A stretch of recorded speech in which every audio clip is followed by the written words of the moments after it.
Hey, Myles, let's start with that last Hail Mary attempt. What's going through your mind with that football in the air? Why is nobody rushing? Why am I not out there rushing? But a win's a win. Just like Coach says, sometimes when I beat a guy in play action, I get a sack. It's like, you're supposed to be setting the run. No, yes. And it just turns into a good play. And since it rode on that play whether we won or lost, and we won, I can't really complain.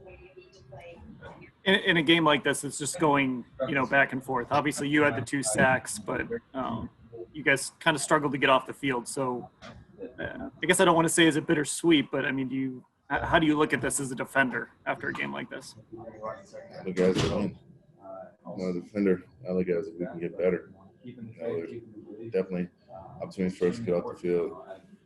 Plays we could have made on the ball. At times we allowed them to scramble out of our grasp, whether it's up the middle, around the edges or through the B. We have to keep him from getting away. He's a talented quarterback. We've seen that. He's been playing well. But can't control the game like that. But we did just enough.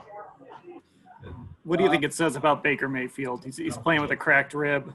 He leads that game-winning drive. I mean, when you're kind of watching that, what do you think it says about him? I think he's a competitor and he wants to win. If he's out there, he can do the job as best he can, 100% of his ability. We've seen that's good enough to win games. I'm proud of him. Does that kind of cross over a little bit for you guys on the defensive side too, when you see your quarterback playing like that and then kind of playing through pain like that? We know he's hurting, and we know that he's doing the very best he can, and we're going to do the best we can for him. This is obviously the second time you played Joe Burrow, got a strip sack on him both times. Is it just something you're seeing on film, or are you just making a play? What is it? No, it's not like I see him being bad protecting the ball. I'm just going for the ball, no matter who it is. So you just happen to put it out there for him. Thanks a lot. All right, let's go to Marla. Marla, you can go ahead and unmute.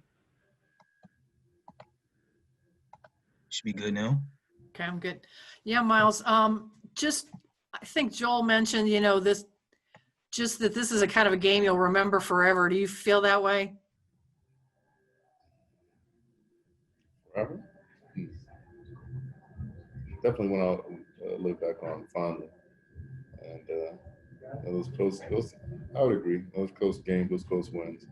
You gotta call back on them. Whether you're up or down, that's how you fall back on your fundamentals and remember how you won those close games and know what you do in those situations.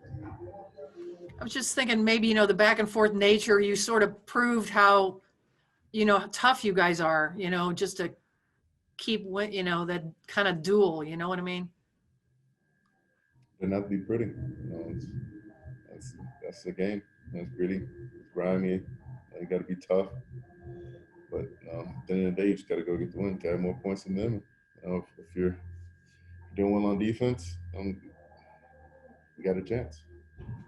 Is it encouraging just because you had issues on defense and you still pulled this out? I mean, no matter what happens, as long as we pull it out, I'm gonna be all right. We're gonna be all right.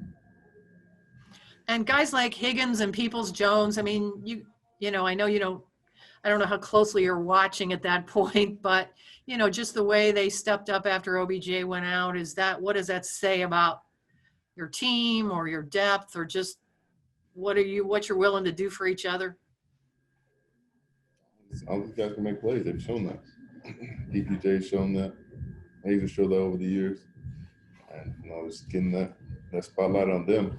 They're ready for it. They've gotten those moments already in practice, and just about bringing that to the field. And y'all were witness to that. When Baker sets a record with 21, it's a team record for 21 straight completions. I mean, what does that say about him after having such a rough start? He loves to call it. he loves to call himself a gunslinger. And hell, I agree with him completely. He's gonna live or die by his arm. He's gonna believe in it.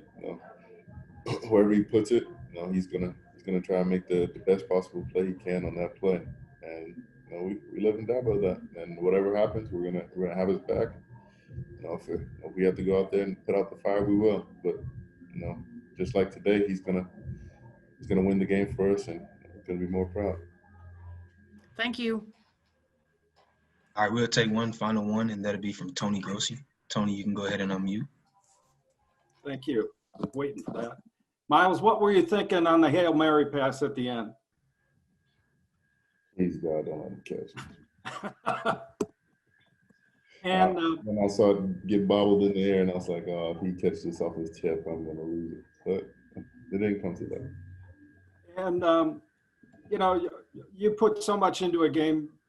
I know it's exhausting, but Burrow now in these 2 games is just, he seems to exhaust, you're rushing 60 times a game. How did you feel at the end of this game? Tired, just like the last one. Okay. End of the day, I got to have just a little bit more juice than the guy I'm going against, and got to have a better plan than what he's expecting of me and how he plans to block me. And I know it's a joint effort with them, whether it's chipping or sliding my way or whatever I have to do to get me off my game. But we just got to be there, be disruptive, affect the quarterback, affect his timing. And if I don't get there, allow others to be freed up with one-on-one or a free runner to get to the quarterback.